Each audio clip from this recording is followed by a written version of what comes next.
Vamos orar todos juntos. Senhor Deus, Pai, Santo e Misericordioso que nos ama,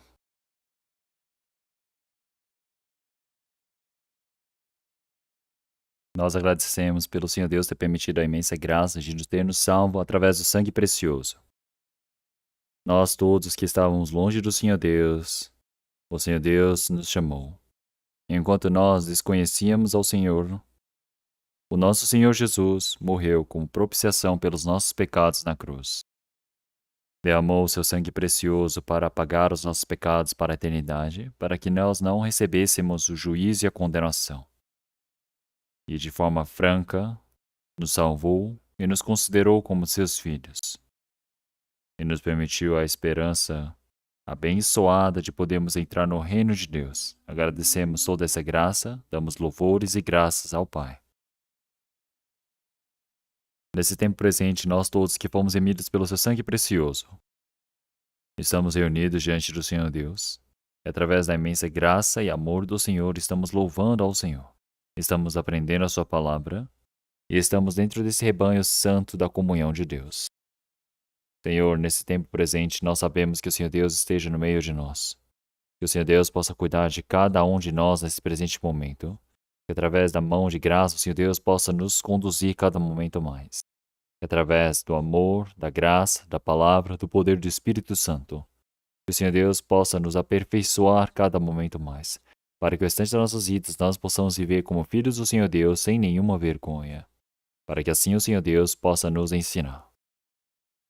Senhor, cada momento este mundo vai se tornando maligno, cheio do pecado. Com as nossas forças é impossível nós vencermos este mundo. Senhor, através da palavra, do poder do Espírito Santo, que o Senhor Deus possa sustentar a cada um de nós. Que dentro da palavra do Senhor, que nós possamos viver para a vontade e glória do Senhor Deus, que assim possamos ser conduzidos. Senhor, nossas igrejas que estão pelo mundo, em vários lugares, guardando a fé no meio da dificuldade, todos nossos irmãos e irmãs, que o Senhor Deus possa cuidar de cada um deles e permitir a graça necessária para conduzi-los. Nós te agradecemos. Senhor, para que possamos evangelizar com ousadia, para que muitos espíritos perdidos que ainda não receberam a salvação possam ser conduzidos para diante do Senhor Deus para receberem a salvação e possamos cumprir a grande obra diante do Senhor Deus. Senhor, que o Senhor Deus possa permitir a graça para esse país, para essa nação que está no meio do caos, no meio da confusão e dificuldade. Que o Senhor Deus possa proteger e cuidar, para que nós possamos viver num estado mais seguro, para podermos viver a nossa vida de fé, para que assim possamos dar continuidade à nossa missão mundial. Que através da graça e da mão de Deus, do poder, o Senhor Deus possa nos proteger e nos conduzir. Por isso que nós oramos e pedimos ao Senhor Deus, para que nenhum espírito dentre nós possa perecer ou possa se perder. Que o Senhor Deus permita graça para cada momento, permitindo a sua palavra, ensinando-nos o caminho que devemos percorrer. Nesse presente momento também, o Senhor Deus possa nos permitir a sua palavra para que possamos compreender. E assim, o restante das nossas vidas possamos viver para servir ao Senhor Deus e vivemos para a sua glória sem nenhuma falta. E oramos em nome do nosso Senhor Jesus Cristo. 아멘. 찬양대 찬송해 주시겠습니다.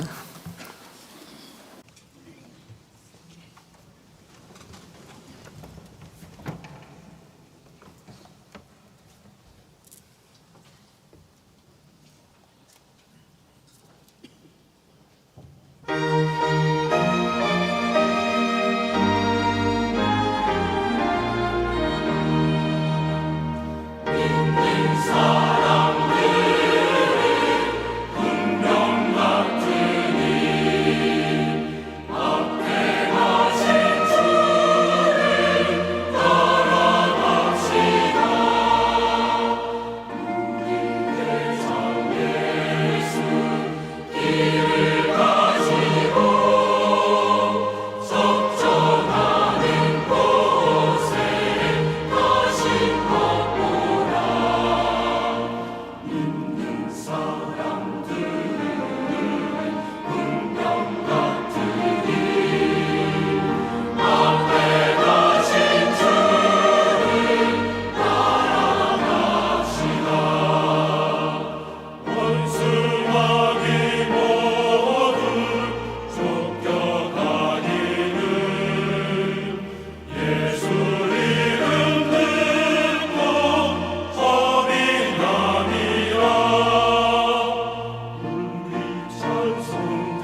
Vamos procurar a palavra da Bíblia. Vamos procurar a palavra de Hebreus, capítulo 11.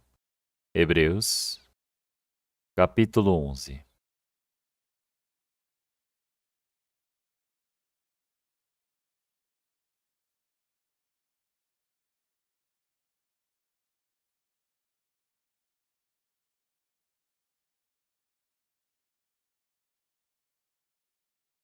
Hebreus, capítulo 11, versículo 4 e 5. Vamos ler. Hebreus, capítulo 11, versículo 4 e 5. Pela fé, Abel ofereceu a Deus maior sacrifício do que Caim, pelo qual alcançou o testemunho de que era justo, dando Deus testemunho dos seus dons, e por ela, depois de morto, ainda fala. Pela fé, Enoque foi transladado para não ver a morte, e foi achado, porque Deus o transladara. Visto como antes da sua transladação, alcançou o testemunho de que agradara a Deus.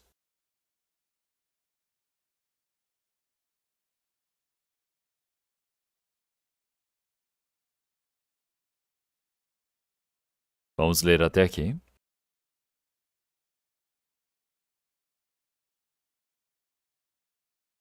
Então, hoje, através desta palavra, nós iremos aprender a palavra com o título A Fé de Abel e de Enoque.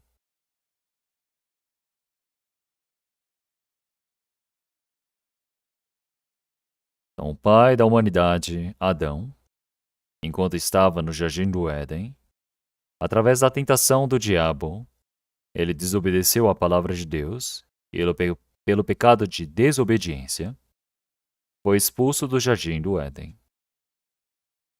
E vivendo neste mundo que foi amaldiçoado, teve que derramar suor em seu rosto para poder sobreviver na terra. E a Eva foi a primeira a ser tentada pelo diabo, e junto de Adão foram derrubados. E pelo preço de toda essa desobediência e ter sido tentada pelo diabo, o Senhor Deus deu a dor de parto.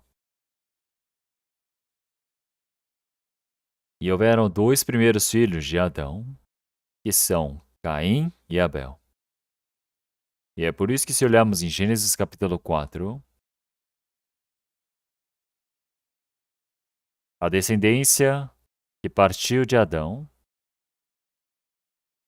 nós podemos ver o primeiro sacrifício, a primeira oferta a Deus.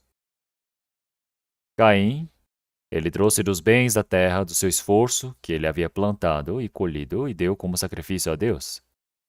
Mas Abel, ele trouxe a primícias das suas ovelhas para sacrificar e ofertar a Deus. E o Senhor Deus aceitou o sacrifício de Abel e não a de Caim.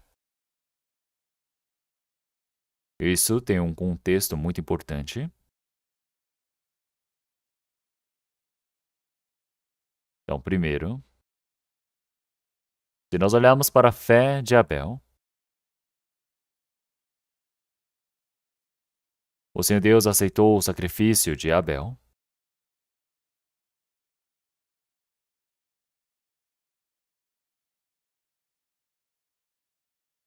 Então, o Senhor Deus, ele recebeu a oferta de Abel, e é por isso que ele recebeu o testemunho de que era justo a Deus. Então, o homem que pecou contra o Senhor Deus havia se tornado pecador, mas a primeira justificação aparece aqui, que é o homem que foi salvo, se tornou justo diante do Senhor Deus. Então, primeiro o homem precisa saber que ele é pecador, que está longe, perdido diante de Deus. Então, mas nós não é que tenhamos sacrificado algo para o Senhor Deus, ofertado a Deus para que pudéssemos ser salvos, mas através da imensa graça que o Senhor Deus nos permitiu, como nós já fizemos na nossa meditação da palavra.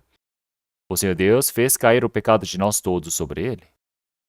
Quer dizer que o seu Filho unigênito, ele enviou o seu Filho unigênito como a oferta, a propiciação pelos nossos pecados, para que ele recebesse toda a maldição, o castigo por nós, toda a condenação, para que o nosso espírito pudesse ser salvo.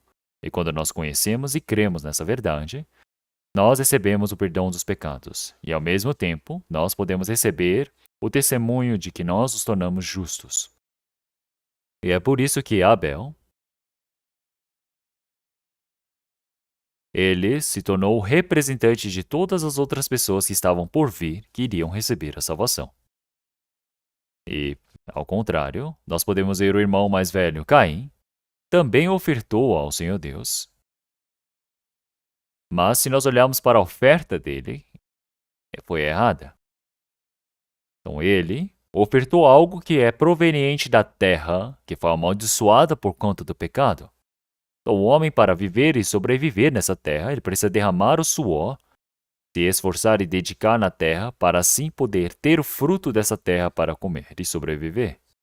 Então, os homens sobre essa terra amaldiçoada precisam se esforçar e dedicar para terem esse fruto, para terem as verduras, para ter essa agricultura, para que ele pudesse sobreviver. Mas ele trouxe isso como oferta para Deus. Então, Caim pensou que, através desse seu esforço e dedicação, e todo o seu zelo, Deus iria aceitar essa oferta dele. Então, tudo que ele podia fazer, eu acredito que ele fez para ofertar a Deus.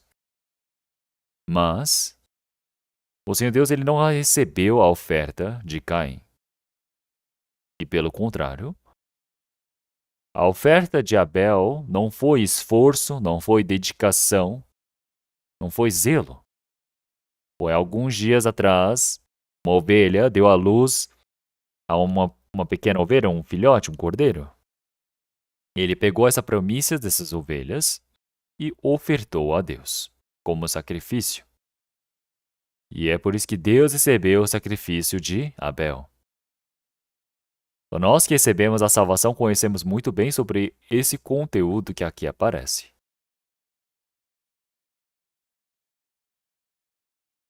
Então, de igual maneira, creem em Jesus e as pessoas desejam entrar no reino de Deus. Então, mas tem pessoas que creem, recebem a salvação e vão para o céu. Mas tem muitas pessoas que não conseguem receber a salvação e, por fim, como a Caim, vão para o inferno. Mas a coisa mais surpreendente é que as pessoas que receberam a salvação são um número muito pequeno. Como em Mateus capítulo 7, versículo 13 diz: Entrai pela porta estreita, porque larga é a porta e espaçoso o caminho que conduz à perdição, e muitos são os que entram por ela. E porque estreita é a porta e apertado o caminho que leva à vida, e poucos há que a encontrem. Então, vão pelo caminho, mas vão pelo caminho largo. Então, pelo caminho espaçoso. Esse é o caminho da perdição. Então, mas o caminho que leva para a vida é estreito. É apertado o caminho que leva à vida, e poucos há que a encontrem. Eu, quando leio essa palavra, eu pensava que era uma palavra que se referia em pessoas que creem e as pessoas que não creem. Tá, as pessoas que creem devem viver uma vida mais controlada, uma vida mais moral, uma vida mais centrada em Deus, não é mesmo? E eu pensava que isso era ir para a porta estreita. Mas, na realidade, o caminho, a porta estreita e a porta larga, nós podemos dizer que é a forma de... As pessoas dizem que é discernir entre pessoas que vão para a igreja e que não vão para a igreja. Mas não é isso. O Senhor ele está dizendo que tem dois tipos de pessoas, pela porta estreita e o caminho e a porta larga. O Senhor está dizendo que nem todos que dirão Senhor, Senhor entrarão no reino dos céus. Senhor, Senhor, quem diz Senhor, Senhor? É aqueles que creem. Quer dizer que eles oram, chamam pelo Senhor, e não somente oram, mas têm a sua dedicação, o esforço, fazem as suas ofertas, o trabalho voluntário, o serviço, põem todo o seu zelo. Seria ótimo se essas pessoas entrassem no reino dos céus. E muitas pessoas pensam que ir para a igreja é crer em Jesus. Quando nós perguntamos, você crê em Jesus? Ele diz, sim, eu frequento a igreja. Eu falo, você frequenta onde? Ele fala, aquela igreja ali. Então, eu não estou perguntando se você frequenta uma igreja ou não. Eu estou perguntando se você crê ou não. Você recebeu a salvação ou não? Então eles dizem, já que eu estou frequentando é porque eu creio, não é? Não é isso? Eu tenho zelo, eu tenho esforço, é por isso que quer dizer que eu creio, não é mesmo? Então, mas, de forma original, tem muitas pessoas que têm uma fé errada que não é baseada no Senhor Deus. Então, como o Senhor Jesus, ele disse, esforçai, entrai pela porta estreita, porque larga é a porta. Então, muitas pessoas pensam que entrar pela porta estreita é ir para o reino dos céus.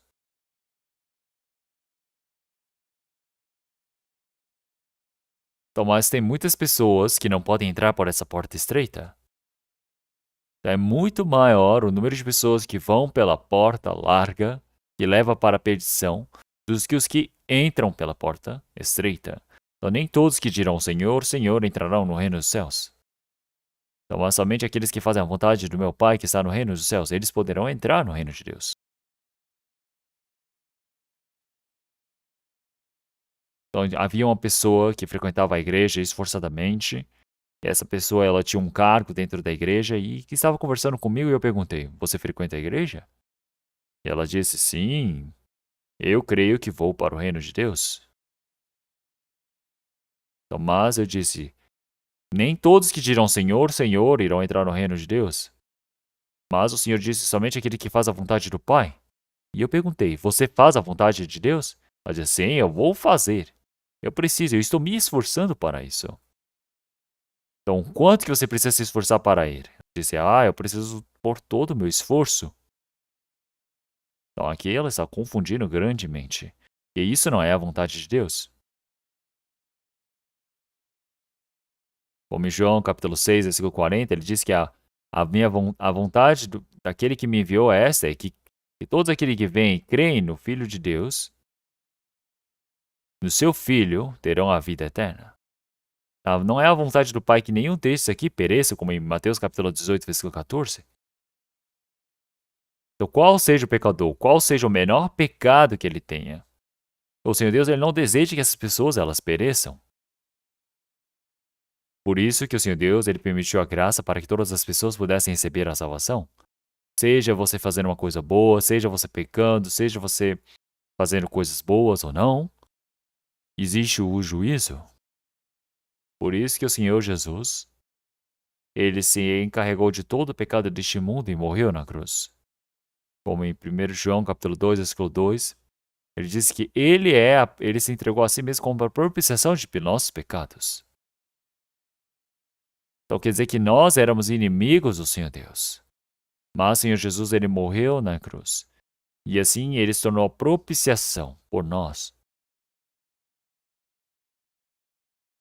E é por isso que em Colossenses capítulo 1 também, ele já diz que nós já conseguimos a paz com o Senhor Deus.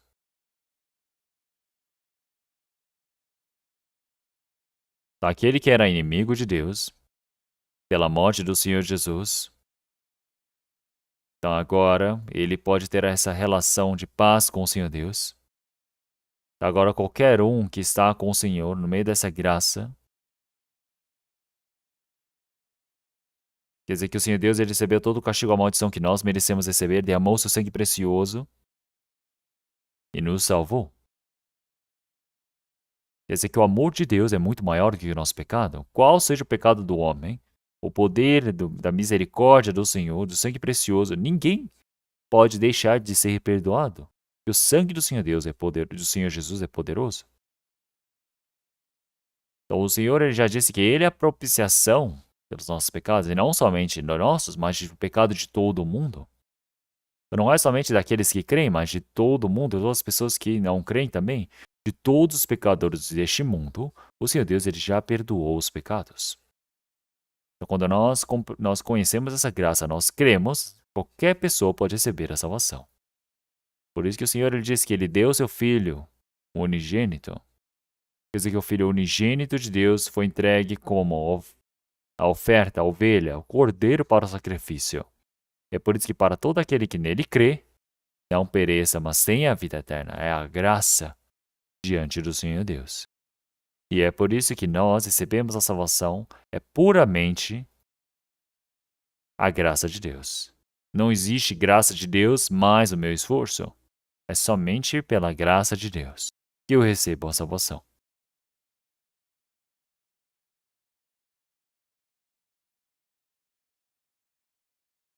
Como em João capítulo 5, versículo 24, eu já disse que aquele que me ouve as minhas palavras e crê naquele que me enviou,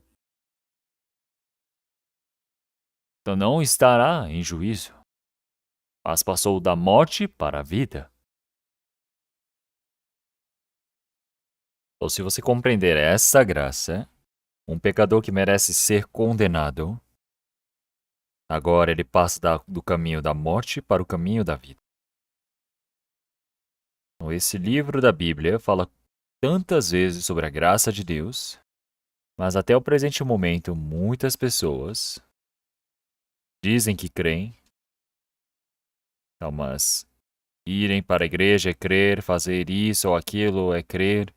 Eles pensam que é fazer isso e aquilo para fazer o esforço, zelo, porque se não fizerem, vão para o inferno. Então, muitas pessoas que pensam assim. Então, Caim,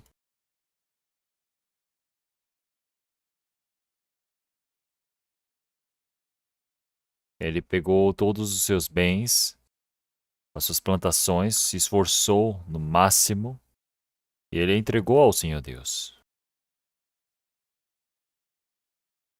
E ele orou, dizendo: Senhor, para dar tudo isso para o Senhor, eu me esforcei, me dediquei, dei todo o adubo, eu dei o meu melhor para o Senhor. Então, Senhor, meu esforço, minha dedicação, todas as minhas coisas estão inclusas aqui nos frutos da terra. Senhor, receba essa minha oferta e vamos ser próximos comigo. Ele deve ter orado assim. Mas o Senhor recusou. Então, por quê? Então, mesmo que o homem se dedique, mesmo que o homem faça o máximo de si, o homem, por natureza, é pecador, é por isso que não tem como receber essa oferta do homem. O homem, ele trouxe essa oferta da terra, que foi amaldiçoada devido ao pecado. Então, essa terra foi dada para ter os frutos com seu esforço e dedicação somente para sobreviver, não é para ser como oferta para Deus. Mas Caim não soube disso. Mas como é que Abel soube disso? Eu já disse que Abel, pela fé, deu uma maior oferta do que Caim. Ele recebeu o testemunho de que era justo. Como é que ele permitiu um maior sacrifício? Como é que ele ofereceu a Deus maior sacrifício do que Caim? Como? Pela fé. Na Bíblia diz: pela fé, Abel ofereceu a Deus maior sacrifício. No que é que ele teve fé? Caim tem zelo, tem dedicação, esforço, mas não tinha fé. Fé não significa você fazer algo esforçadamente. Então é importante eu saber no que eu creio. Como em Colossenses capítulo 1, versículo 6, eu já disse que a partir do dia que nós ouvimos e conhecemos a graça de Deus em verdade, então quer dizer que eu preciso ouvir as palavras do Senhor, crer naquele que o enviou, terá a vida eterna e não estará em condenação. Então isso o Senhor ele não está dizendo que é a minha esforço, a minha obra, meu esforço, mas é crer no trabalho que o Senhor fez. Assim como no nosso cantor nós já temos o chorar não salva, mesmo derramar muitas lágrimas não lavam os meus pecados. As obras não me salvam. Mesmo que eu faça todas as minhas obras, não tem como salvar a minha alma, renovar a minha alma. Não tem como usar obras, não tem como chorar. Então, realmente é crer, é tendo fé. Então, fé em Cristo Jesus me salvará. Daí eu preciso crer no trabalho que ele fez. Baseado na força do Senhor, irei para o Senhor e crer no Senhor. Então agora não é no que eu faço, o que eu fiz, mas é ver o que o Senhor fez. Então muitas pessoas, elas confundem essa palavra. Eles pensam que eles fazerem bem, isso é fé. Mas a fé não é isto. A fé é crer no trabalho que o Senhor ele fez por mim. E é por isso que caem.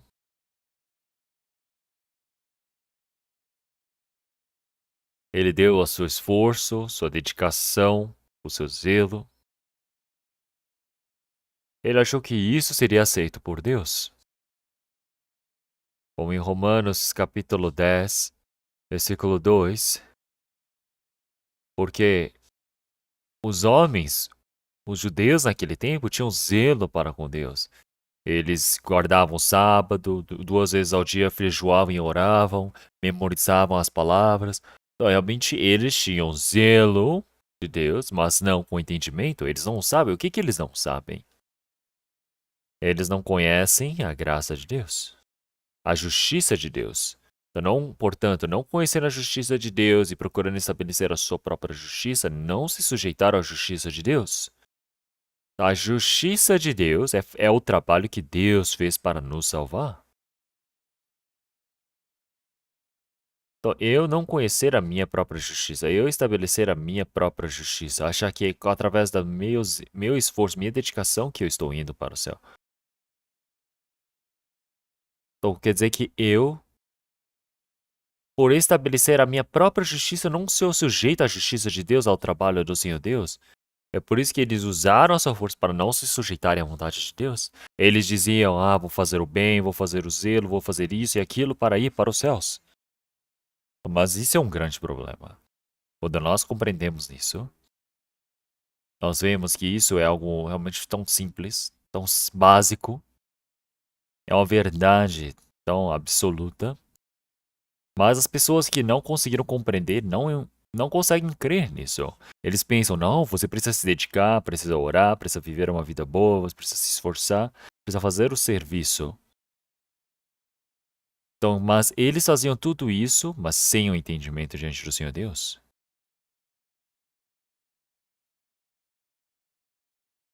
No crer, eles creem.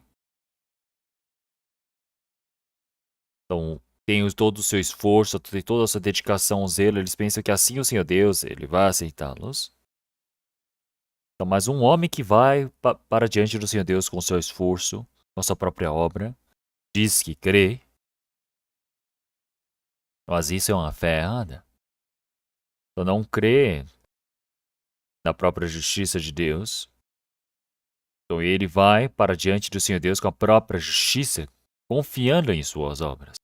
Caim tem esse esforço, mas ele é um homem que representa os religiosos, a forma religiosa que tem zelo para com Deus, mas sem entendimento. Então vamos procurar Romanos capítulo 3, versículo 20. Romanos 3, 20. Romanos capítulo 3, versículo 20. Vamos ler todos juntos. Por isso nenhuma carne será justificada diante dele pelas obras da lei, porque pela lei vem o conhecimento do pecado. Então, pelas obras da lei. Então, por isso nenhuma carne será justificada diante dele pelas obras da lei. Então, nenhum espírito, nenhuma pessoa. Por que o Senhor Deus ele permitiu a lei? Então, o Senhor Deus ele não permitiu a lei para que você fizesse isso com zelo e esforço para você ir para diante do Senhor Deus, mas sim para você compreender que você é pecador. Quando você vai para o hospital, a primeira coisa que fazem é o quê? Te dão medicação? Fazem cirurgia? Não, a primeira coisa eles fazem um exame físico, não é? Eles fazem vários testes. É preciso fazer um exame físico exato para que assim possa diagnosticar e ver se vai fazer uma cirurgia, vai dar uma medicação. Isso não é o que você faz, mas é o que o médico faz. E é por isso que a lei não foi dada para que o homem ele se justificasse por si próprio pelas suas obras. Mas a lei foi dada para que pudesse verificar, examinar o homem. Coloca o estetoscópio como se fosse no hospital, na barriga, ali, coloca aqui. E as pessoas acham que ele pode se curar dizendo assim, coloca aqui e ali. Não, não é. A lei é para que você compreenda que você é pecador, não é você fazê-lo. Então, mas as pessoas, elas confundem essa palavra.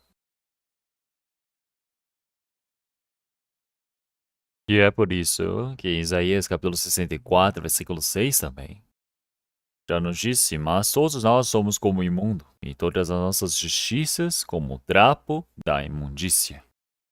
E todos nós murchamos como a folha, e as nossas iniquidades como um vento nos arrebata. Nós éramos como imundo, como o trapo da imundícia, como folha murchada, e somos levados pelo vento. Desde que todos os homens se corromperam diante do Senhor Deus, não existe ninguém que é limpo, não existe ninguém puro, todos são corruptos e imundos. E ao mesmo tempo, a nossa justiça. Então nós, por origem, somos corruptos, malignos, e nossa justiça é como uma roupa, mas é uma roupa que é imunda, que é o trapo da imundícia.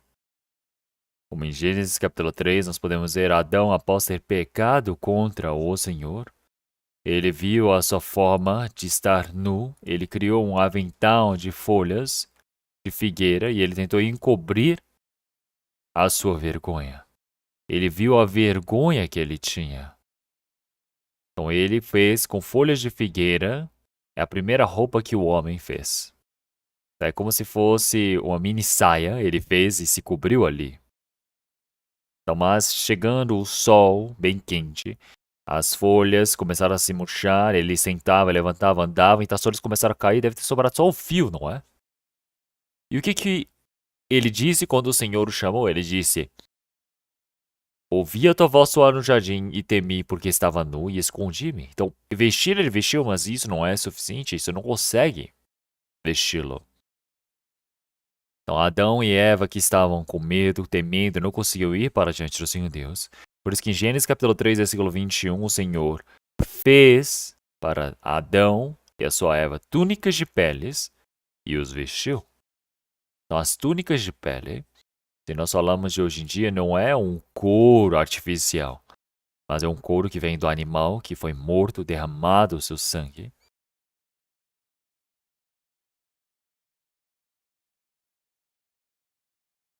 Então, o Senhor Deus, ele mata a ovelha, a cabra, derramou o sangue, com certeza tirou essa pele, fez o próprio design e o vestiu ali. Então, eles foram expulsos do Jardim do Éden, mas por que o Senhor Deus fez essa roupa? Então, naquele tempo, o Senhor Deus os expulsa agora, mas futuramente, quando o homem ele compreender o seu pecado para com Deus, o Senhor Deus ele há de enviar o seu Filho unigênito para este mundo, para assim acabar com todos os nossos pecados, e através do seu sangue,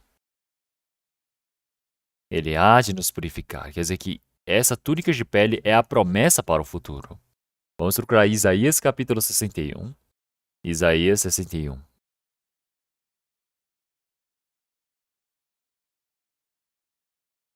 Isaías 61, versículo 10. Isaías capítulo 61, versículo 10. Vamos ler todos juntos. Regozijar-me-ei muito no Senhor, e a minha alma se alegrará no meu Deus, porque me vestiu de roupas de salvação, cobriu-me com manto de justiça, como um noivo se adorna com turbante sacerdotal, e como a noiva que se enfeita com as suas joias.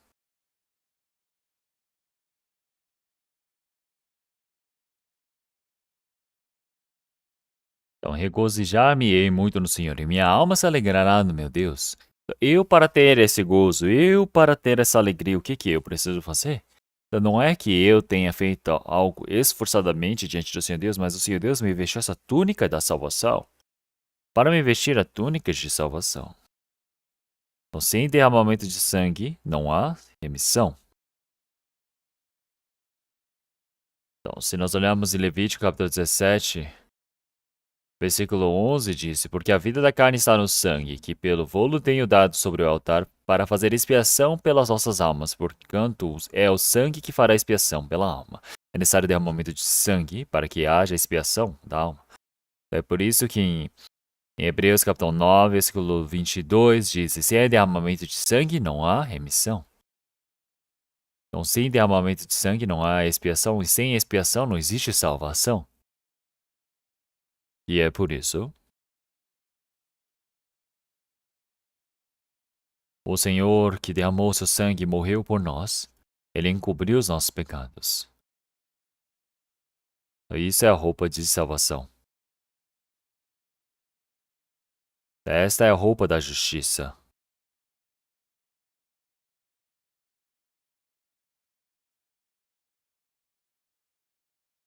Então nós podemos dizer que nós podemos ter esse gozo, a alegria diante do Senhor Deus através dessa veste da justiça que o Senhor Deus ele nos permitiu. Então isso é uma verdade, é um fato. Então, mas Caim,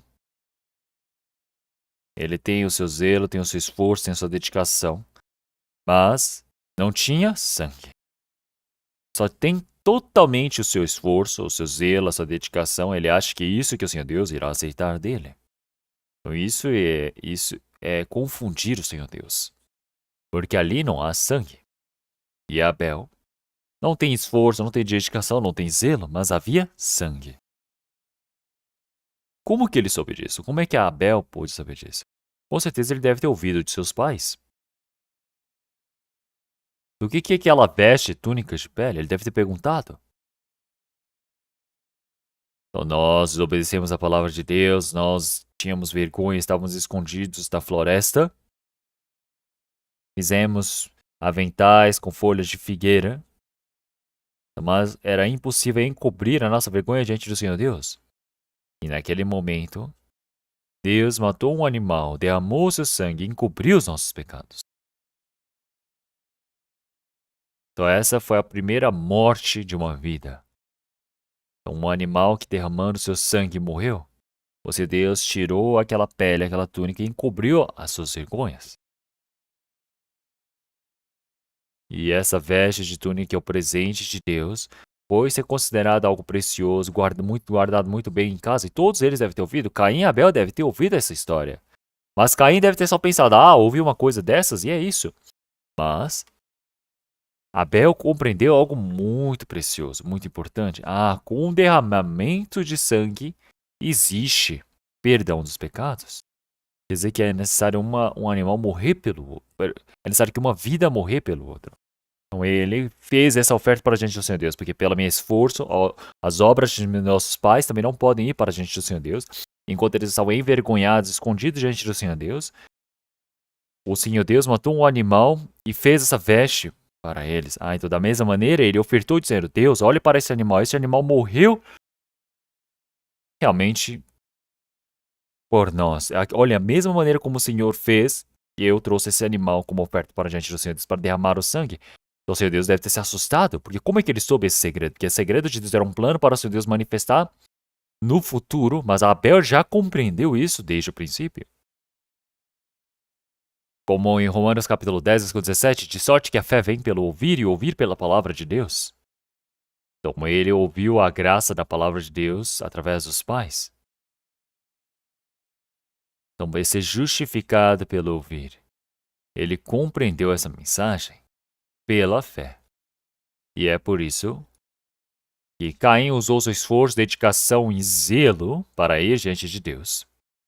Mas Abel, ele recebeu a graça do Senhor, a graça, a misericórdia de perdoar os pecados. Como se nós olharmos em Lucas capítulo 18, eu irei recitar a palavra porque não temos tempo. Então, haviam dois homens que foram no templo. Havia um fariseu e um outro publicano que foram no templo. E o fariseu, ele colocou as mãos para cima e ele, olhando para o Senhor Deus, ele orava dizendo em alta voz, graças te dou porque eu não sou como os outros homens, roubadores, injustos e adúlteros, nem ainda como este publicano, porque eu jejuo 2 vezes na semana e dou os dízimos de tudo quanto possuo. Tudo é verdade, realmente outras pessoas eram muito más. Ele realmente dava muito mais diante do Senhor Deus, não é? Mas o publicano, ele estava lá atrás, sem levantar o rosto.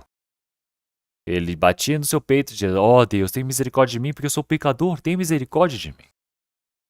E o Senhor Jesus disse que este publicano foi justificado. Por quê? Então, o fariseu, ele é muito mais justo do que o publicano, não é mesmo? Então, o fariseu, ele depende da sua justiça, ele depende do seu próprio esforço, mas o publicano, ele depende somente da graça e da misericórdia de Deus. Aparecem muitas palavras assim na Bíblia. E é por isso.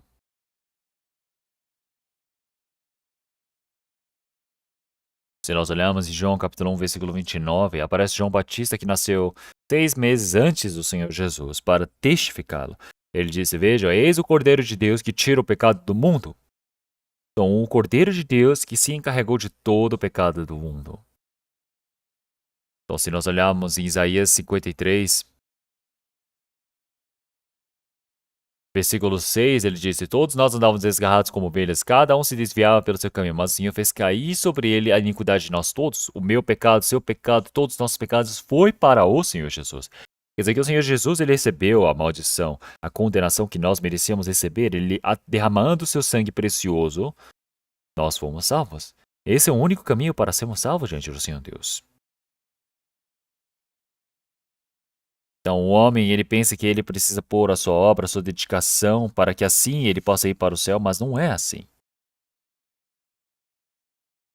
Então, nós podemos dizer, realmente, nós fomos remidos através do sangue precioso do Senhor.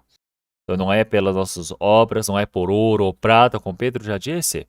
Então, nós fomos remidos pelo sangue precioso de Cristo.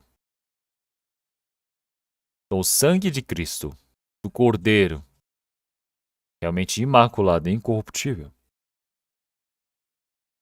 Quer dizer que eu só tenho o sangue de Cristo. Então, se nós olharmos em Romanos capítulo 3, Romanos capítulo 3, versículo 24, vamos procurar. Versículo 24. Sendo justificados gratuitamente pela sua graça, pela redenção que há em Cristo Jesus.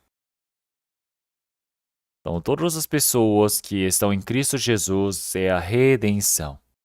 A redenção, quer dizer que é o Senhor que Ele que paga todo esse pecado. Ó. Então, que morreu, derramou seu sangue precioso. Então, através do seu sangue precioso que derramou, então realmente Ele nos justificou através da sua graça. Fomos justificados gratuitamente pela sua graça, pela redenção que há em Cristo Jesus, sem nada que tenhamos feito. Então nós podemos dizer que Abel foi para diante do Senhor Deus dependendo somente da graça do Senhor Deus. Ele recebeu essa justificação diante de Deus. Então Caim, ele usou o seu próprio esforço, seu próprio zelo. É por isso que ele não conseguiu ser justificado diante do Senhor Deus. Então isso é um problema muito importante para dentro de nós. Então, isso será irmos para a vida eterna diante do reino dos céus ou é irmos para o inferno? Muitas pessoas, elas creem em Senhor Deus, mas não sabem quando é receber a salvação, não sabem, não dizem quando é o nascer de novo. Eles dizem que receberam a salvação e isso e aquilo, mas não explicam sobre o testemunho da salvação deles. Eles somente falam com zelo e esforço para todas as pessoas, dizendo como se todos tivessem sido salvos. Até no tempo que eu recebi a salvação, em 1962, quando eu recebi a salvação, as pessoas diziam: "Ah, eu recebi a salvação", e todos apontavam o dedo dizendo: "Nossa, que arrogante, como é que você pode dizer que você nasceu? Como que você recebeu a salvação?" E se nós dizíamos: "Ah, eu nasci de novo", no tempo as pessoas apontavam o dedo dizendo: "Nossa, como é que você é arrogante por dizer que conseguiu nascer de novo? Nossa, isso é uma blasfêmia." Então, mas o pastor Pilgrim, ele pregou realmente em Yeouido, numa ilha pequena da Coreia, e muitas pessoas se reuniram. 1 milhão de pessoas se reuniram para ouvir essa palavra. E o que ele disse é que todas as pessoas precisam nascer de novo, seja pastor, seja ancião, seja diácono, todos precisam ouvir a palavra e nascer de novo. E a partir daquele tempo, o que as pessoas começaram a dizer? Todo mundo agora começa a dizer, eu recebi a salvação. Você também recebeu a salvação. Todo mundo recebeu a salvação. E desde quando? Desde sempre. Então, já que eu frequentava, eu recebi a salvação, e já que eu criei, eu recebi a salvação, e recebi, criei, é por isso que eu crio, por isso que eu frequentei, eu criei. Então, é uma bagunça, é uma confusão. Todo mundo diz que recebeu a salvação. Mas isso é uma mentira. Porque o problema mais importante, que é a da salvação, precisa ser exato, mas o diabo ele faz brincadeiras com isso.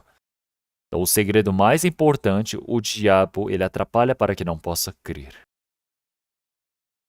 Então, a salvação que nós recebemos, a salvação, é através do sangue precioso do Senhor Jesus que foi derramado, nós recebemos a sua justificação. E é por isso que nós recebemos a vida eterna. Então, nós nascemos de novo, recebemos a vida eterna, tudo isso, recebemos o Espírito Santo, tudo significa a mesma coisa.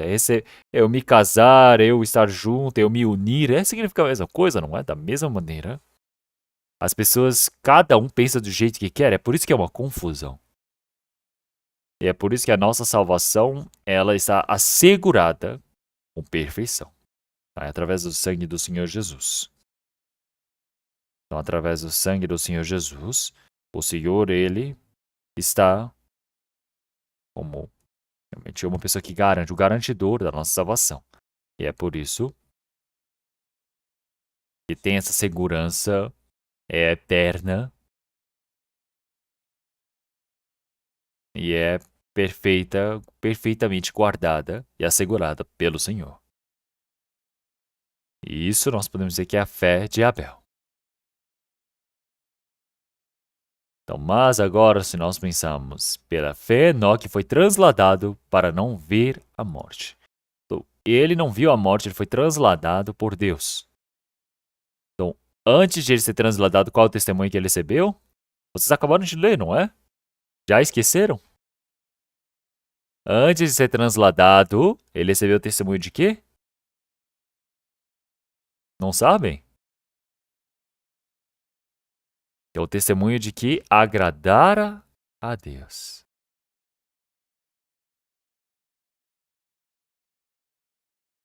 Então, Abel ele recebeu o testemunho de que era justo, ele representa os justos diante do Senhor Deus, a justificação. E Enoque, ele viveu a vida de fé diante do Senhor Deus e foi para diante do Senhor Deus. E antes de ser levado para diante do Senhor Deus, ele recebeu o testemunho de que agradara a Deus.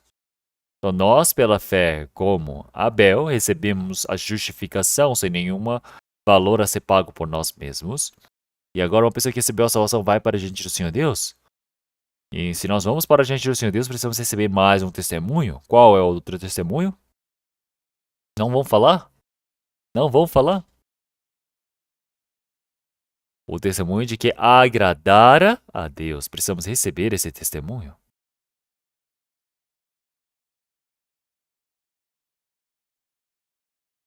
Como nós já lemos essa palavra, não é? Em Hebreus capítulo 11, versículo 5. Pela fé, Enoque foi transladado para não ver a morte e não foi achado, porque Deus o transladara. Visto como antes a transladação alcançou o testemunho de que agradara a Deus. Nós estamos vivendo em uma época como Enoque para podermos encontrarmos com o Senhor sem conhecermos a morte. Nós já estamos muito próximos do fim. Nós agora estamos vivendo a vida de fé e agora nós iremos para o reino de Deus. Tem muitas pessoas que já morreram e agora vão ser ressuscitadas e transformadas, mas nós somos pessoas que também estamos nesse tempo onde temos a chance de podermos ser transladados e irmos para o céu. Então nós podemos ver que aparecem duas pessoas assim na Bíblia, no Antigo Testamento, como Enoque e Elias. Então na Bíblia realmente aparecem várias pessoas dizendo, um homem viveu tantos anos, morreu e morreu, viveu tantos anos e morreu, morreu, fez isso, nasceu, morreu. Mas, na Bíblia, na genealogia, diz que Enoque não viu a morte. Ele foi translatado. Então, isso é algo surpreendente. E isso mostra que o homem pode ir para diante do Senhor Deus. Então, o homem, após ele morrer, se ele foi para o céu ou não, é difícil nós sabemos, não é? Quem recebeu realmente a salvação diante do Senhor Deus. Mas Enoque, naquele tempo que é antes do dilúvio, ele viveu durante muito tempo. Se nós olharmos em Gênesis capítulo 5, Enoque ele viveu 300 anos seguindo, andando com o Senhor. Então ele não foi um homem que foi para a montanha e viveu privado da sociedade, mas ele teve filhos, gerou filhos e filhas. Ele viveu como outras pessoas, mas ele andou com Deus. E o Senhor Deus o levou, o tomou para si e não apareceu mais.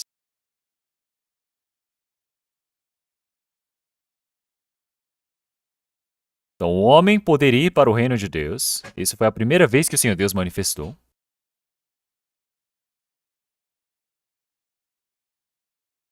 Então, enquanto vivo, ele foi levado para o Senhor Deus.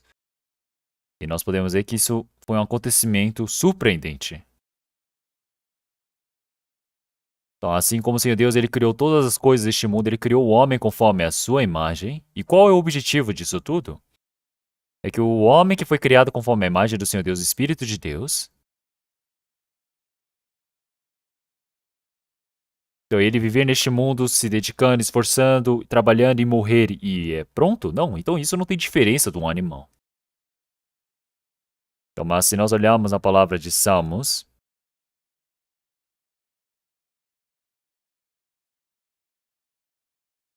49, versículo 20, ele diz: o homem que está em honra e não tem entendimento é semelhante aos animais que perecem. Então, o homem é um ser precioso que foi criado diante do seu Deus com a sua imagem para ser o receptor, o par do amor de Deus.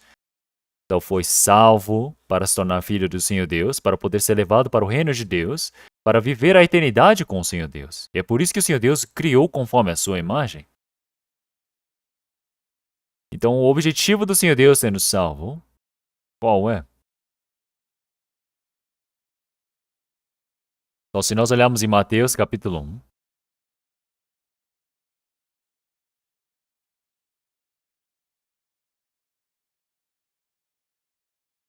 nós podemos ver que Maria deu a luz ao Senhor Jesus. Então, José se assustou e disse: nossa, Maria é uma mulher tão boa, mas será que ela foi abusada pelos soldados romanos? Ele ficou muito assustado pensando, porque como que uma mulher virgem poderia estar grávida, não é? Mas um anjo apareceu para José e disse que ela concebeu um filho que é gerado do Espírito Santo, e ela dará à luz a um filho e chamará seu nome Jesus, porque ele salvará o seu povo dos seus pecados. O nome Jesus, em inglês é Jesus, Salvador, Savior. Quer dizer que o nome do Senhor Jesus significa salvação. E o seu nome será Emanuel. O nome do Senhor Jesus é outro nome também, que é Emanuel. O que significa Emanuel? Deus é conosco. O objetivo do Senhor nos salvar é para estar conosco. E é por isso, se nós olharmos em Êxodo, vamos procurar a palavra, essa palavra é importante, vamos procurar Êxodo, capítulo 29, versículo 45.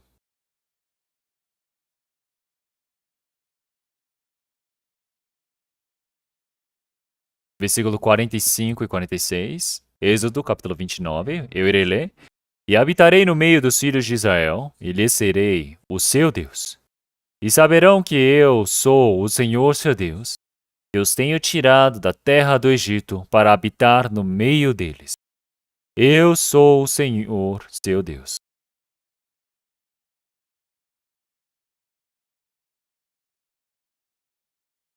Então, o povo de Israel é o povo escolhido pelo Senhor Deus.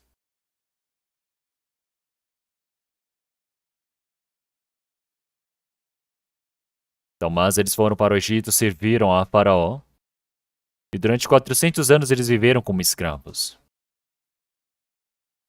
Isso significa que o homem, que foi criado conforme a imagem preciosa do Senhor Deus, se corrompeu. E não está no lugar para servir a Deus. Não tem paz no seu coração, não tem esperança. O povo de Israel, como viveram no Egito, sofrendo, levando tijolos,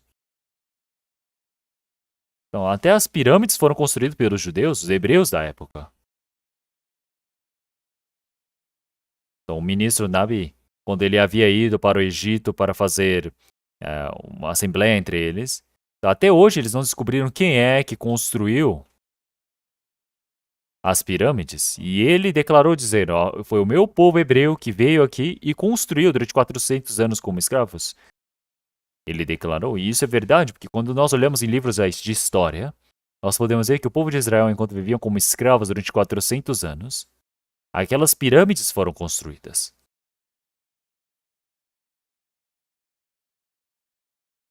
Então construíram vários monumentos, e esses trabalhos foram feitos pelos hebreus. Então as pirâmides também.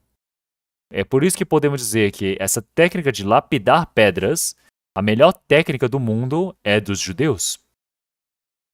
Então, os judeus eram escolhidos pelo mundo para construírem, para lapidarem pedras. Mas não somente em questões de construção, mas nós podemos dizer que nós podemos ir até o Freemason, não é? A maçonaria. Então quer dizer que eles são a maçonaria realmente livres, né? Da liberdade. Eles construíram não somente homens que mexem com pedras, mas se tornaram um grupo secreto, onde eles vivem no submundo, fazendo várias das suas reuniões e programando como que irão dominar o mundo. Então isso tudo nós podemos ver porque foram não somente esses 400 anos, mas durante mais de 2000 anos eles viveram neste mundo sofrendo, sendo perseguidos. E é por isso que eles têm um senso de vingança, querendo como é que nós vamos dominar este mundo? Como é que nós vamos nos vingar desses gentios deste mundo? É por isso que eles querem criar um mundo onde será dominado pelos judeus. E isso não é teoria, isso está em andamento. Sabiam disso? E é por isso que essa técnica de construir, de pôr pedra sobre pedra. Eles viveram como escravos, realmente de forma tão triste, miserável, não tinham paz, viviam servindo ao faraó, não serviam a Deus, não havia esperanças. E no meio disso, o Senhor enviou a Moisés. Ele permitiu as 10 pragas para a terra do Egito e, através do seu poder, tirou o povo hebreu da terra do Egito. E atrás havia o exército dos egípcios vindo atrás deles, os perseguindo, mas o mar vermelho se abriu e eles passaram. Então, como nós já vimos as palavras, realmente eles passaram o deserto como se fosse passando pelo mar. Então, os egípcios nem sabiam disso, eles morreram afogados ali. Se nós formos no mar vermelho até hoje, nós podemos ver que existem várias carroças, rodas das carruagens egípcias. E lá nós também podemos ver que existem muitos corais que pegaram o mesmo formato. E eu peguei o barco 2 vezes, de Cairo até Israel. E eu passei pela região 2 vezes. Então, porque naquele tempo não havia um avião para ir diretamente.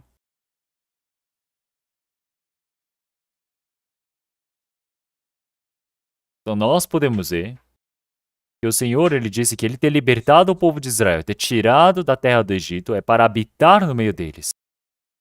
Então o Senhor diz, habitarei no meio deles, filhos de Israel, e lhes serei o seu Deus. Para habitar no meio deles, eu sou o Senhor, seu Deus. Então qual é o objetivo do Senhor Deus ter tirado do Egito? É para estar com eles. E é por isso, se nós olharmos no versículo 29, no capítulo 29, o Senhor ele disse para construir um lugar de sacerdócio para o Senhor. É por isso que o Senhor ele nos mostra desde o Antigo Testamento como uma imagem que estará conosco no Novo Testamento. E é por isso que o Senhor ele nos salvar é para estar conosco. Sabiam disso?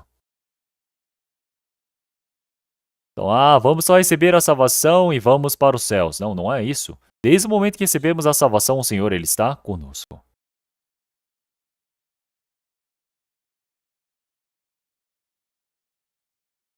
Então nós podemos ver em Gênesis capítulo 5, versículo 24, disse que Enoque andou com Deus. E andou Enoque com Deus. Ele viveu com Deus.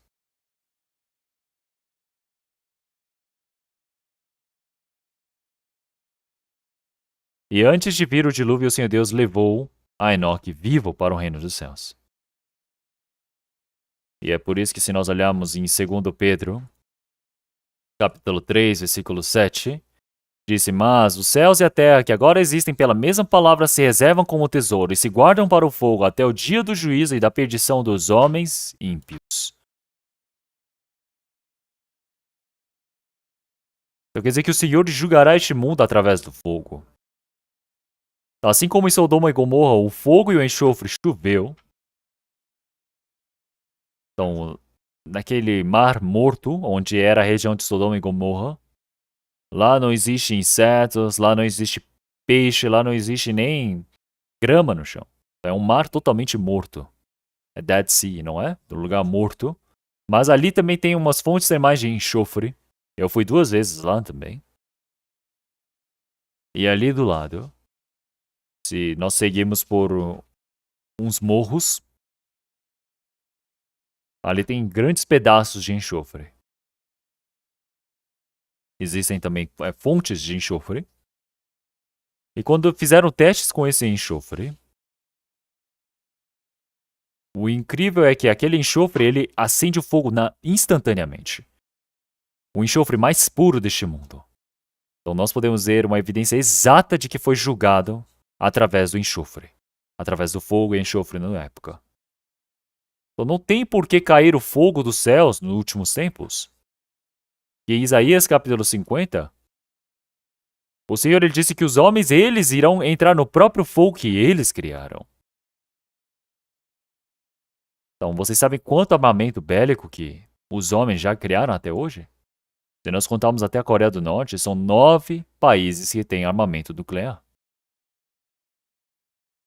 E agora, se essas bombas atômicas começarem a explodir um lado e o outro, vai explodir tudo em sequência.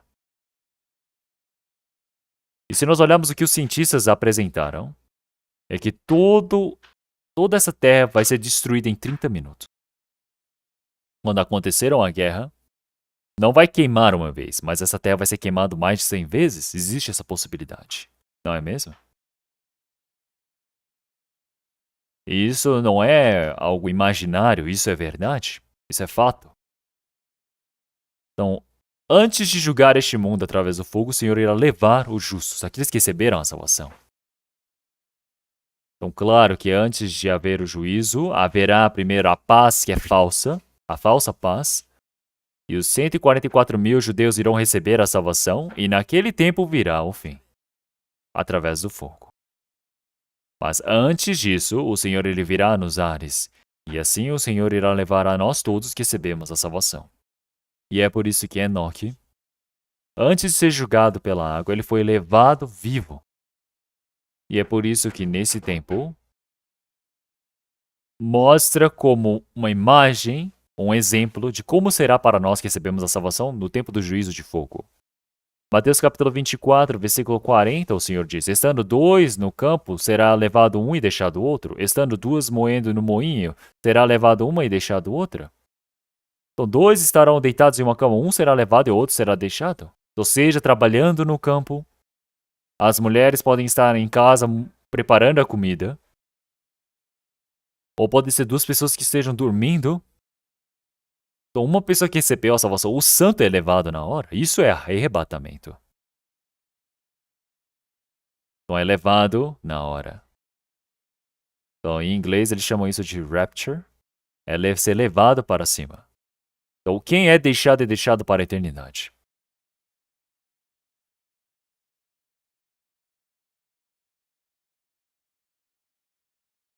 E é por isso que agora nós, como Enoque, iremos ser levados para cima, não é? Então eu estou aguardando por isso. Então eu já estou bem avançado em idade. Então, mas eu sinto que o Senhor virá enquanto eu ainda estou vivo. Então vamos todos juntos. Certo? Então, nossos irmãos e irmãs dizem, pastor, você não pode ir primeiro. Vamos juntos. Claro, vamos juntos. Então vamos viver juntos e vamos partir juntos, não é mesmo? Então, enquanto nós vivemos este mundo, o Senhor ele está conosco, o Senhor ele anda conosco. Então, o Senhor retirar o povo de Israel do Egito é para habitar no meio deles. O Senhor Deus, Ele ter nos salvo é para estar conosco. Então, desde o momento que recebemos a salvação, o Senhor, Ele está conosco. Então, 1 Coríntios, capítulo 6, versículo 19. E não sabeis que o vosso corpo é o templo do Espírito Santo, que habita em vós, proveniente de Deus, e que não sois de vós mesmos, porque fostes comprados por bom preço.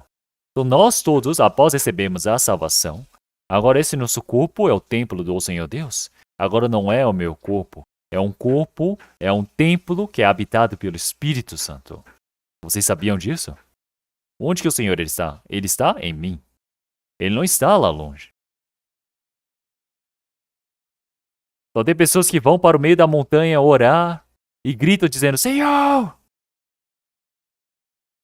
Então, usam todo o esforço que tem para chamarem a Deus e Deus grita de volta dizendo, o que foi, meu filho? É assim? Não, o Senhor está dentro de mim. Por que eu estou gritando? Não tenho porquê. Então eu, de forma silenciosa, o Senhor, Ele me ouve. Se eu falar por dentro, o Senhor está ouvindo. Todos os meus pensamentos, todas as minhas palavras, o Senhor, Ele conhece. É por isso que se nós olharmos em Gálatas, capítulo 3, versículo 2, nós não recebemos o Espírito pelas obras da lei, mas não é pelo ouvir da fé. Então, nós que recebemos a salvação, agora precisamos crer que o Espírito Santo habita em nós. Assim como em Romanos capítulo 8, versículo 9, disse, porém, vós, porém, não estáis na carne, mas no Espírito, se é que o Espírito de Deus habita em vós. Mas se alguém não tem o Espírito de Cristo, este tal não é dele. Então, as pessoas no mundo dizem, sou cristão, mas não podemos usar essa palavra de forma tão simples assim. Que as pessoas dizem, nossa, ele disse que é um verdadeiro cristão, fulano de tal, ele é cristão. Não podemos falar assim. Porque quem não tem o Espírito de Cristo não é cristão. Porque quem é cristão é aquele que Cristo vive nele.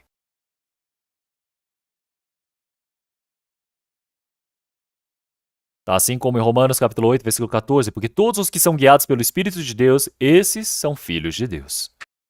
Então, uma pessoa que recebeu a salvação recebe a condução do Espírito Santo. Vive junto do Senhor. Então, uma pessoa que recebeu a salvação, ele vive uma vida que é andar com o Senhor. Tá, após receber a salvação, eles acham que o Senhor Deus está lá longe. Então, se eu for ali me esconder, fizer isso ou aquilo, será que Deus não vai ver?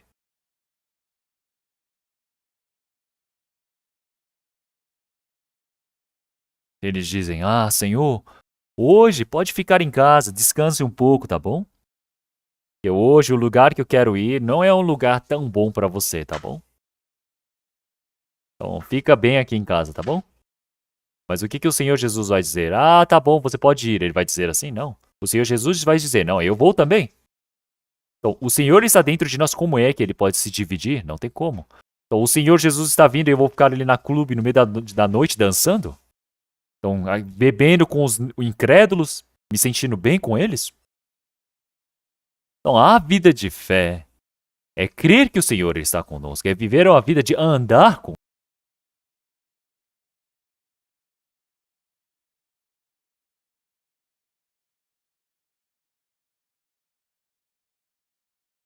Uma vivência de andar com o Senhor. Então, porque o Senhor está conosco. Em Gálatas capítulo 2, versículo 20, vocês conhecem essa palavra, não é? Gálatas capítulo 2, versículo 20. Já estou crucificado com Cristo. O que significa essa palavra? Então, quando Cristo Jesus morreu, o Senhor levou os meus pecados. É por isso que quando Ele morreu, eu morri também. Não foi somente os pecados, mas eu fui crucificado com Cristo. Então, quer dizer que os meus pecados foram resolvidos na cruz. Então, agora não sou mais eu quem vivo, mas Cristo vive em mim. Agora o Senhor, Ele está dentro de mim.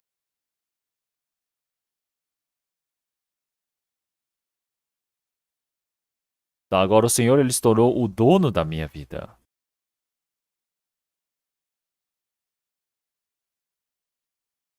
Então, agora o Senhor, Ele se tornou o dono da minha vida. Então, agora o Senhor está dentro de mim.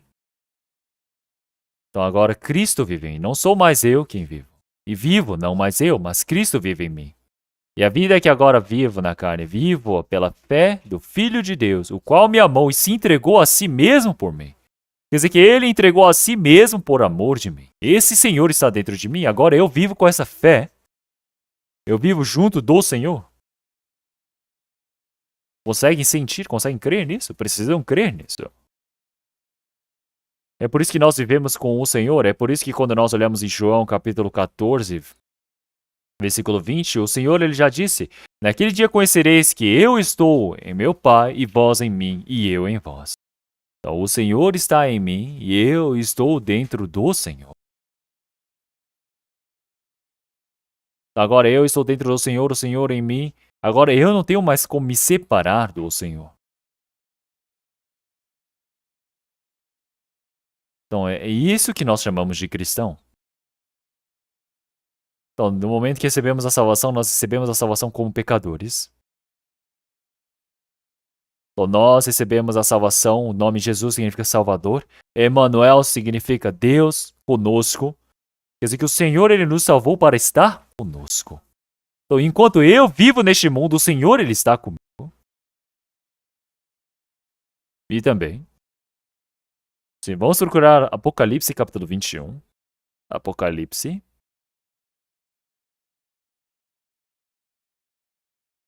Apocalipse, capítulo 21.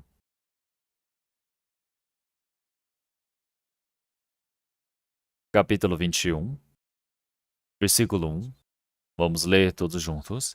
E vi um novo céu e uma nova terra, porque já o primeiro céu e a primeira terra passaram e o mar já não existe. Versículo 3, vamos ler todos juntos. E ouvi uma grande voz no céu que dizia: Eis aqui o tabernáculo de Deus está com os homens, pois com eles habitará, e eles serão o seu povo, e o mesmo Deus estará com eles, e será o seu Deus. Versículo 4. E Deus limpará os seus olhos toda lágrima, e não haverá mais morte, nem pranto, nem clamor, nem dor, porque já as primeiras coisas são passadas. Nossa, já lemos muito, não é? Vocês precisam ler muito a Bíblia. Então, o novo céu e a nova terra é o reino dos céus.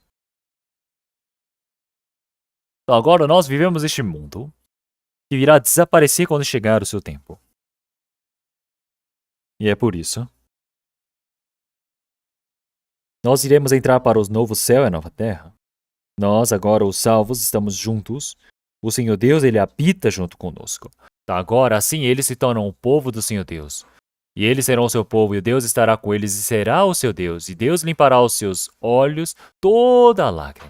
Então, aqui nós dizemos que nascemos chorando, vivemos chorando e partimos chorando. Então, o Senhor Jesus, quando ele veio para este mundo, ele derramou muitas lágrimas.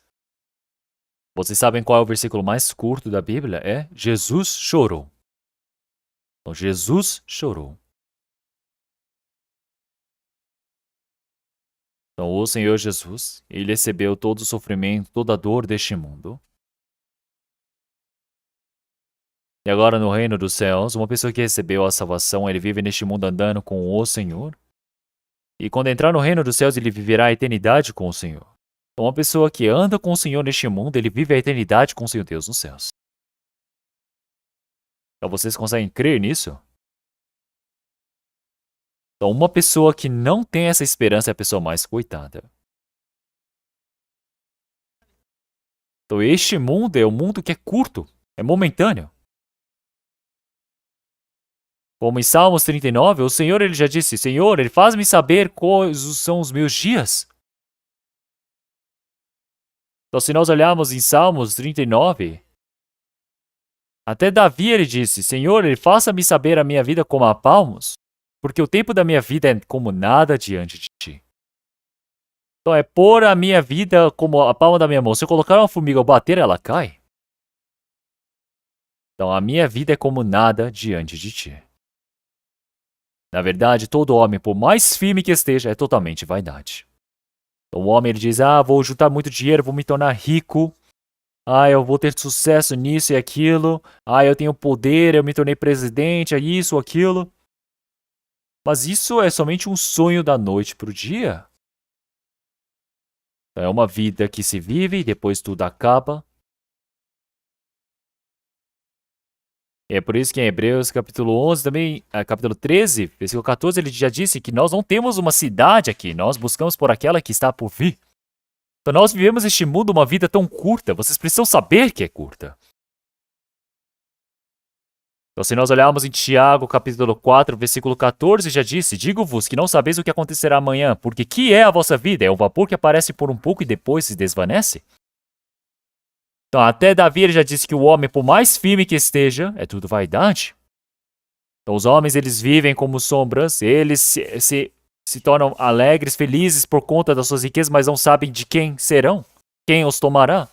Então, os homens, eles vivem como sombra, eles se agradam, se esforçam por coisas em vão. Então, Senhor, o que eu espero? A minha esperança está em Ti. Então, Davi, ele dominou várias nações ao redor de Israel. Ele trouxe a paz para Israel, mas ele disse essas palavras no fim. Então, olhem para o nosso país. Nosso país tem tantas pessoas que querem se tornar presidente. Eles acham que se tornar presidente, mas se cometerem erros, eles vão para aquela casa. Vocês sabem o que é, não é? Então, vão para a prisão. Então, antigamente, as crianças todas respondiam dizendo, quando nós perguntávamos, o que você quer ser quando crescer? Eles diziam, presidente.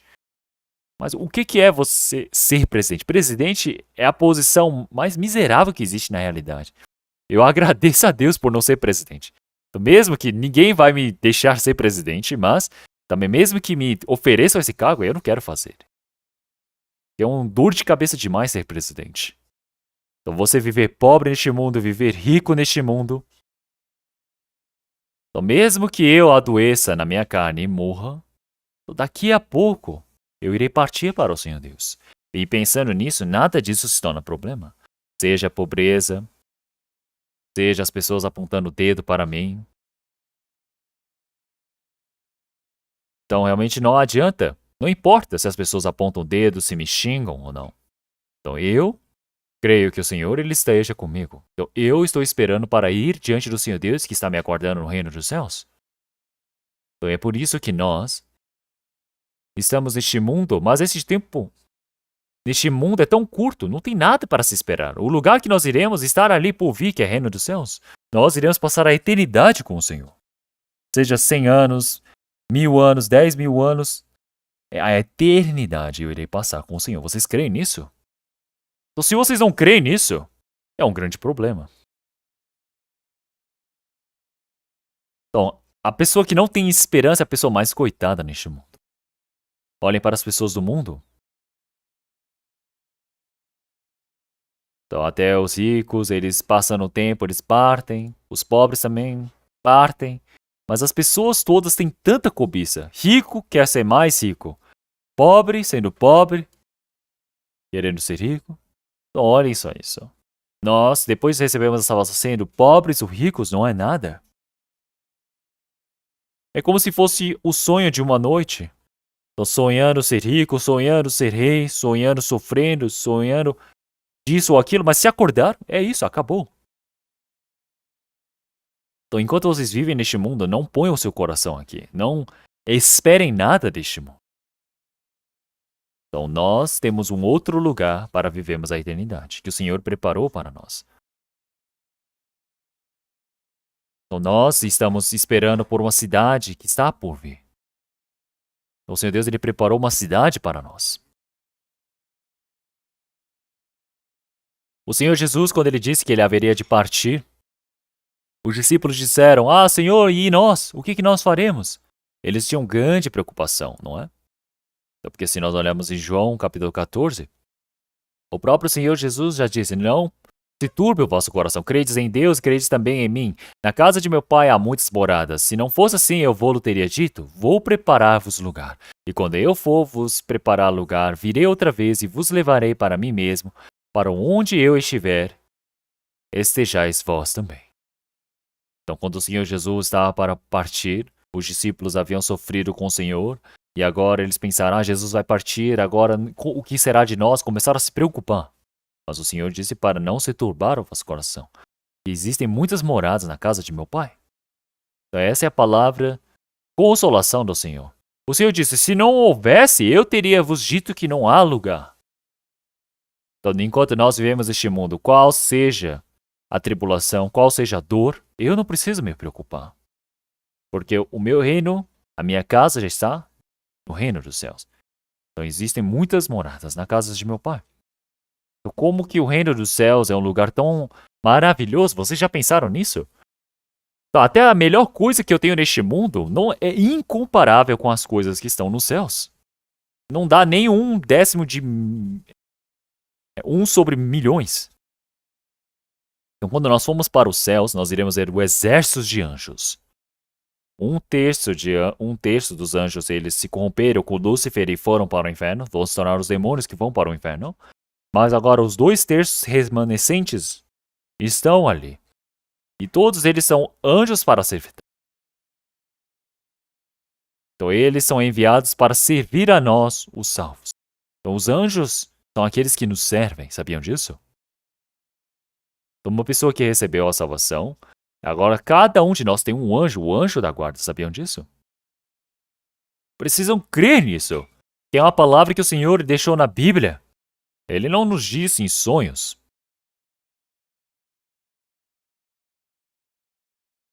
Então, se nós olharmos para os anjos, mesmo que eles cometam um erro, o Senhor Jesus não vai morrer por eles. Se eles se corromperem, acaba, e é isso. O objetivo do Senhor Deus ter criado os anjos é diferente do objetivo de ter criado os homens. Nós somos filhos de Deus. Os anjos jamais podem se tornar filhos de Deus. Eles são espíritos para serem servos diante do Senhor Deus. Então não tem como se tornar noivas de Cristo. É por isso que os anjos, eles olham para a nossa salvação e eles cobiçam tanto essa nossa salvação. Eles se surpreendem, eles se assustam, se maravilham com a nossa salvação. E é por isso que nós recebemos a salvação, agora vivemos a eternidade com o Senhor Deus. E agora uma pessoa que recebeu a salvação, agora vive a eternidade com o Senhor, precisa andar com o Senhor, entenderam?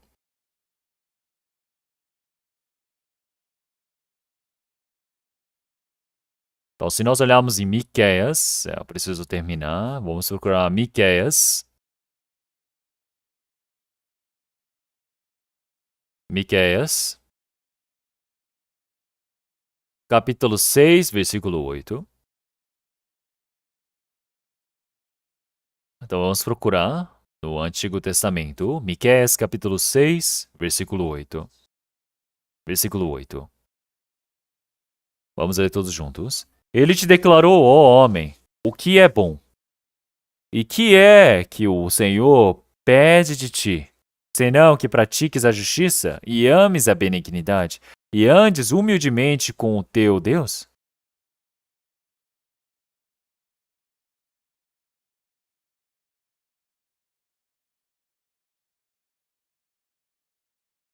Então ele te declarou, ó homem. Eu acredito que é uma palavra que é para os salvos. O que é bom? E que é que o Senhor pede de ti? Senão que pratiques a justiça, quer dizer, que é viver conforme a vontade de Deus, isso é a justiça, e ames a benignidade, quer dizer que isso é para andar praticando o amor do Senhor, e andes humildemente com o teu Deus. Então, andar com Deus.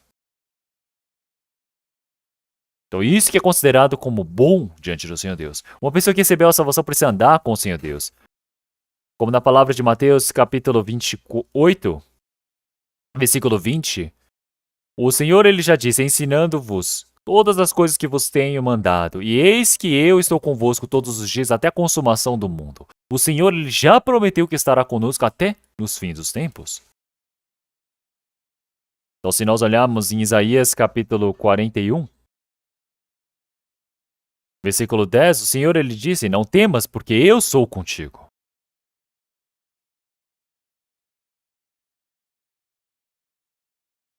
Então é por isso que uma pessoa que anda com o Senhor vive uma vida que é discernida do pecado. Então agora o Senhor ele já disse para nós sermos santos como é o vosso Pai é santo. Então ele já disse como em 1 Pedro, Capítulo 1, versículo 15. Mas, como é santo aquele que vos chamou, sede vós também santos em toda a vossa maneira de viver. Porquanto está escrito, sede santos, porque eu sou santo. Porque Deus é santo, nós devemos viver uma vida em santidade. E é por isso que nós vivemos uma vivência de andar com o Senhor. Então, uma vivência de praticar a verdade. Uma vivência de ser aceito pelo Senhor em todos os momentos. Provérbios capítulo 3, versículo 6. Reconhece-o em todos os teus caminhos, e ele endireitará as tuas veredas.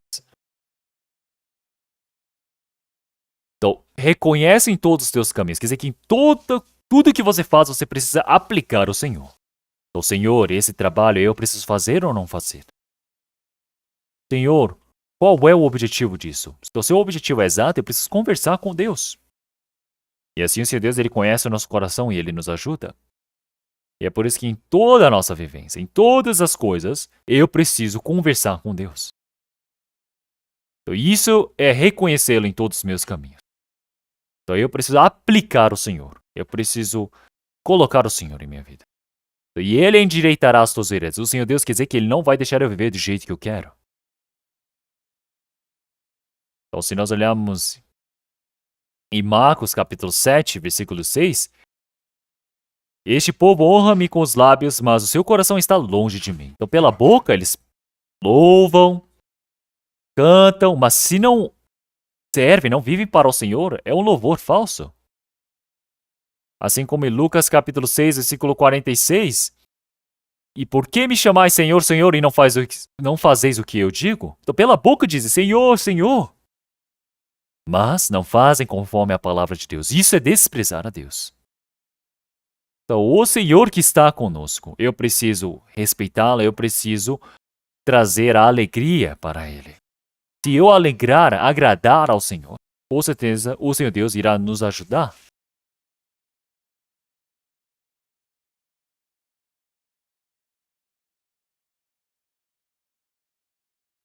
Então, eu queria fazer curto, mas parece que está prolongando, então eu quero parar de falar agora. Então, o Senhor Jesus recebeu o batismo quando ele saiu da água. Ouviu-se uma voz do céu dizer, este é o meu filho amado, em quem me comprazo. Então, essa palavra não é somente para o Senhor Jesus, mas é para todos os salvos. Então, vamos procurar João capítulo 8, Evangelho de João. Evangelho de João, capítulo 8, versículo 29.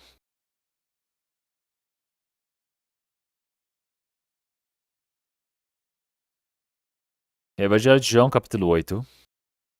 Vamos ler todos juntos. E aquele que me enviou está comigo. E não tem deixado só, porque eu faço sempre o que lhe agrada.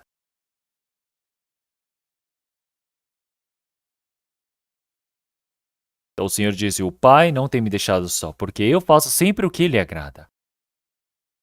E aquele que me enviou está comigo, ele nunca me deixou só. Então nós podemos ver que o Senhor Jesus, realmente como filho unigênito, ele veio para este mundo, veio durante 33 anos.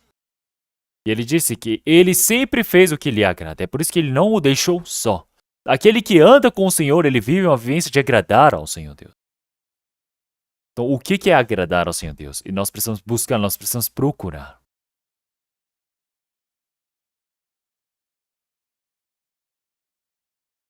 Então, a vivência de agradar ao Senhor Deus.